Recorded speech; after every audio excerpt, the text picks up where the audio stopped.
Hey, hi folks. I hope you had enjoyed this series of webinars since I kicked it off a few weeks ago. So if people have questions, feel free to put them in the chat. So far, there's one here about who can refer to the movement disorder clinic. And that is anybody can refer.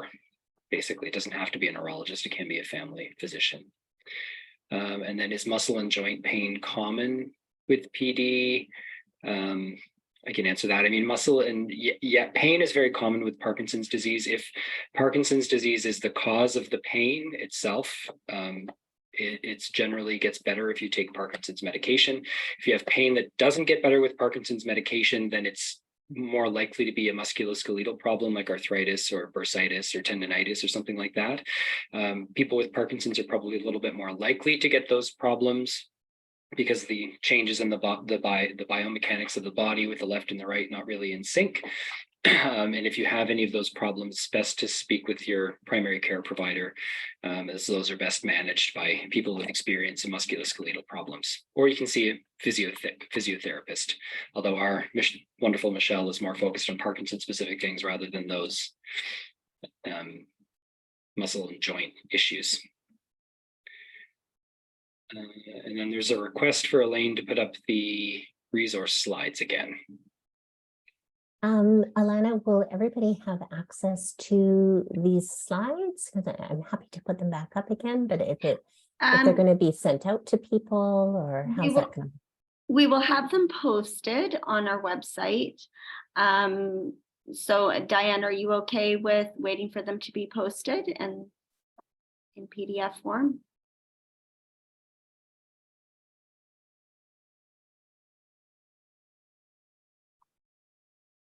If it's something urgent, send me an email and I can take the one slide. And I'm happy to share the presentation with anybody who would like it so that they can get those resources more quickly. Yeah, and yeah, I have a copy of it, so I can do that. Yeah.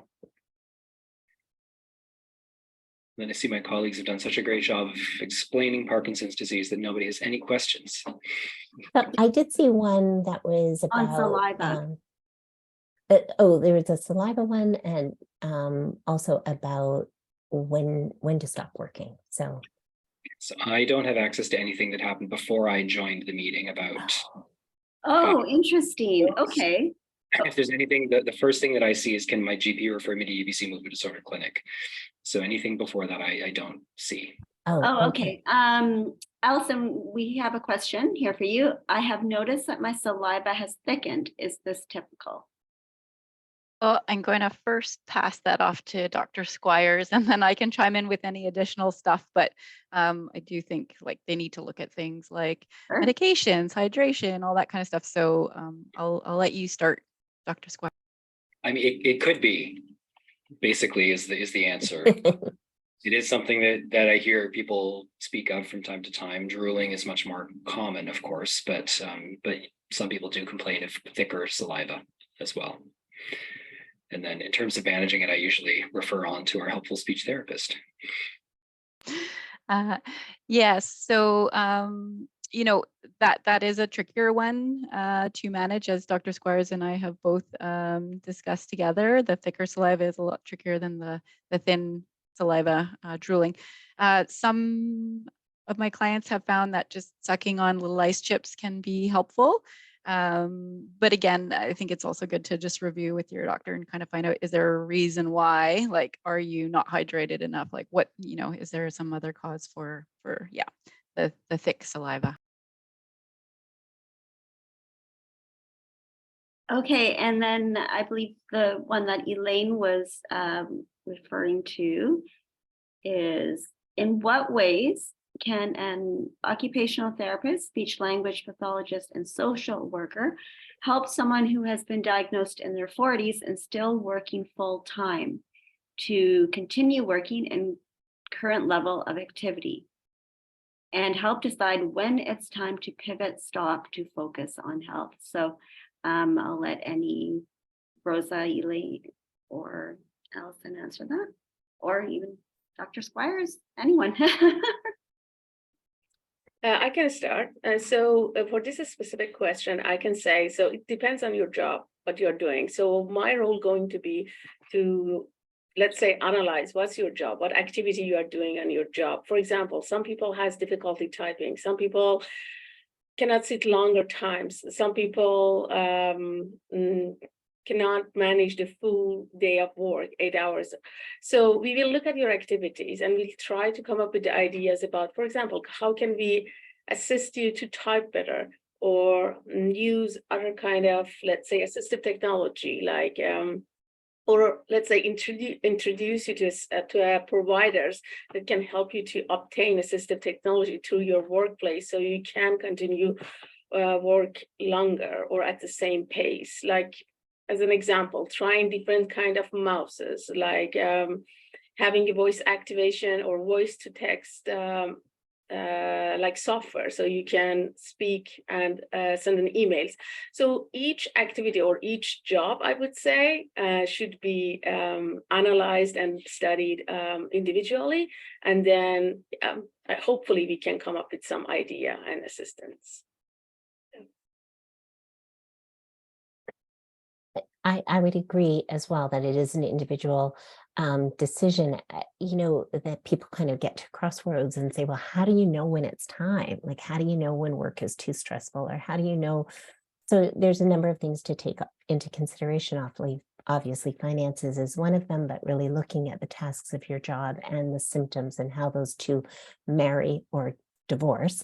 And ultimately, I kind of say to people, if work is preventing you from managing your wellness with Parkinson's disease, so allowing you time to rest, allowing you time to fit in exercise, allowing you time to make nutritious meals, if work is coming to the point such that you're no longer able to really focus on your wellness, that sometimes is a sign that something needs to shift. It doesn't necessarily mean that you have to stop working, because for some people, working is very fulfilling and gratifying, and we support people in working. But it just might mean that there might need to be a shift. Yeah, and I would also just reiterate what Rosa and Elaine have said. It really depends on your situation. And if you are someone who uses their speech voice lots for, you need to communicate, give presentations, all that kind of stuff for work a lot, then probably seeking out a speech pathologist sooner rather than later would be very helpful in maintaining that. And I have worked with many people who are still working and concurrently doing speech voice therapy so that they can continue to work.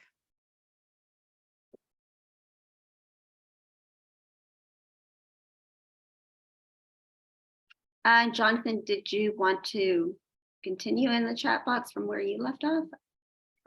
Sure. And then I guess the one thing just about stopping work, just to sort of add a little bit to what Elaine was saying, that if you're going to stop work, it's a good idea to have a plan of what you're going to do with all that time that you're going to have all of a sudden.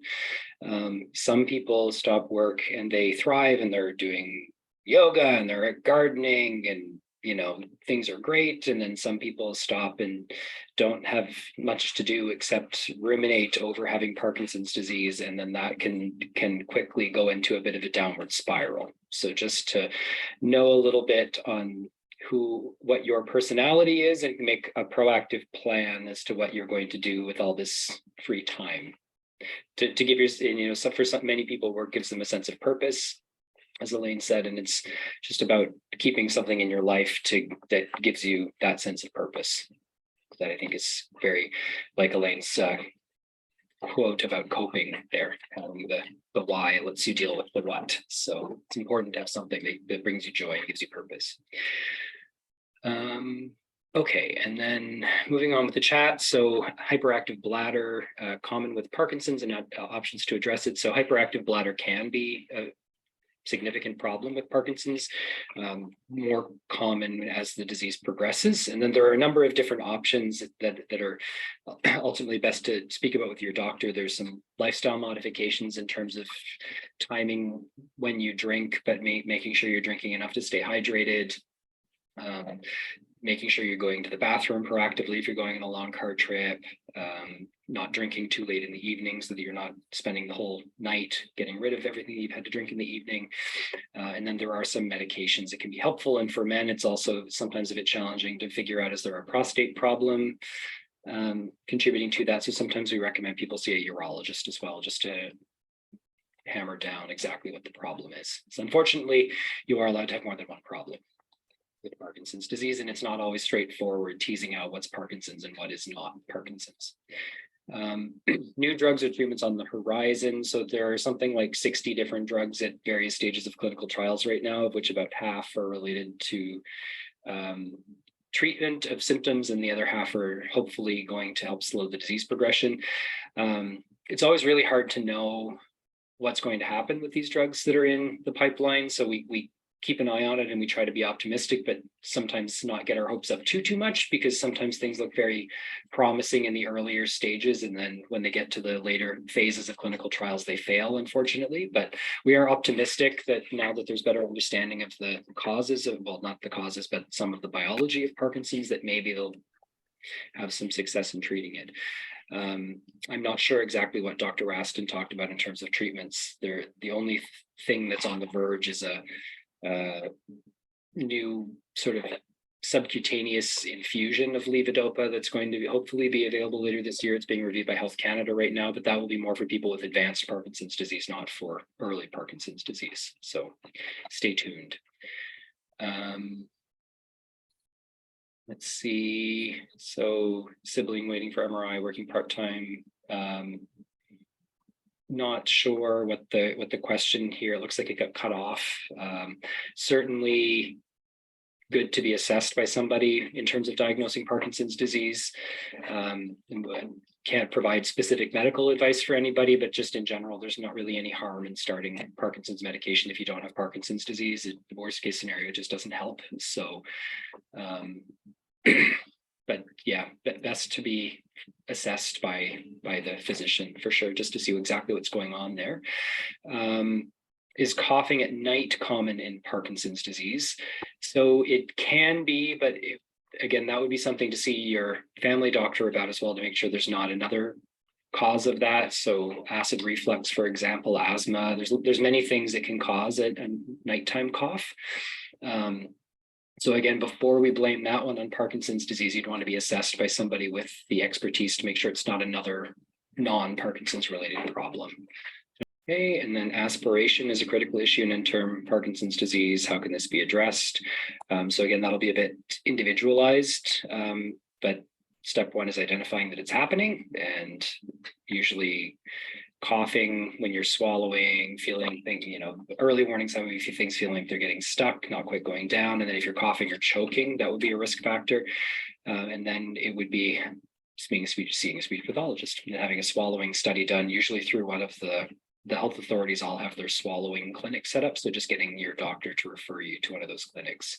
And then depending on exactly what the problem is, you may be recommended exercises or modifications to diet or techniques with eating and swallowing that I should let Alice know. And then a question about getting a baseline assessment for PD related issues like swallowing and speech near Duncan. I guess, Allison, that's in your backyard now. Absolutely. So probably your closest is going to be Nanaimo or Victoria. Both of those places have outpatient speech pathology that any doctor could refer to. And I believe coming up, there should be a speech pathologist hired at the Movement Disorders Clinic that is in Nanaimo. They're just in the process of hiring, but just get your doctor to refer to any and all, and wherever you can get in the soonest. Great. And then what is the best treatment for sleep disorder and inability to fall asleep? So again, that's best to speak with your physician who knows you, because there are many reasons why people have trouble falling asleep. And the treatment has to be really individualized. The most common reason for the population and for people with Parkinson's is just racing thoughts. And the best treatment for that is actually cognitive behavior therapy. Medication doesn't really help with that. So there are some online resources that are self-directed that you can work through for that sort of problem, but best to speak to with your physician. Okay, Okay. I was just going to add something to that. And there's a lot of resources around there just about basic sleep hygiene that some of us kind of don't know or don't follow, and can be pretty effective in terms of, what your activities look like during the day, and are you napping during the day, and so I think that just kind of looking into basic sleep hygiene rules, for lack of a better word, might be something to consider as well.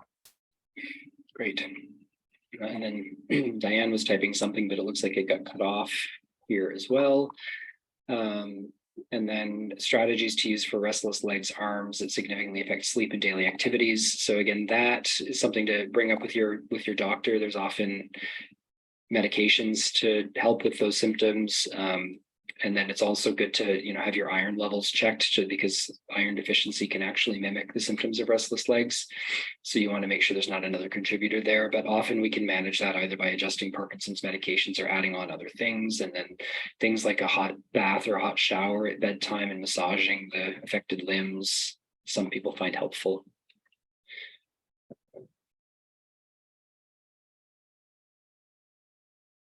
Okay. That's the last that I see. And feel free to mull things over and fire any more questions in there that come up. If you have difficulty typing in the chat box, alternatively, you can also use the raise hand function, which is a hand icon at the very bottom of the screen. And you can be unmuted and verbally ask your question as well.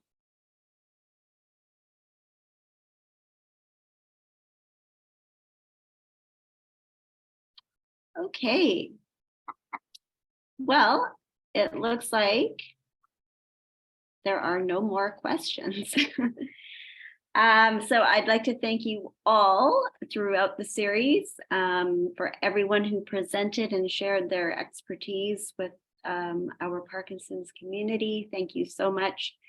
We put this workshop on every year, and it's one of our most popular workshops, and it's really helpful.